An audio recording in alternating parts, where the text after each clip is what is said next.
The water crisis looks different across the world.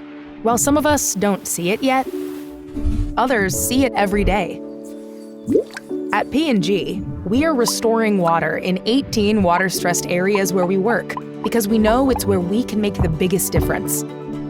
We do this by working with people on the ground who have a deep knowledge of local challenges and solutions to support long-term projects that improve, manage, or protect freshwater resources. So what can restoring water look like? Here are a few examples. In some places, there is not enough water to support both people and nature year-round. Here, the restoration of water can include increasing stream flow in local waterways or recharging groundwater supplies. Where the water quality is less than it should be, the solutions could include reforestation to help reduce runoff into local water bodies, and restoring natural wetlands to filter and clean water back to a healthy state.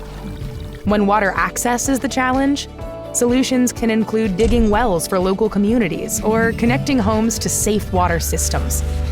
While there is no single solution, the benefits of each project go beyond the drops of water. The positive impacts of one project ripples across ecosystems for people, nature, and wildlife. We want to help build a water-positive future to sustain people and nature now. It's our home, and our time is now.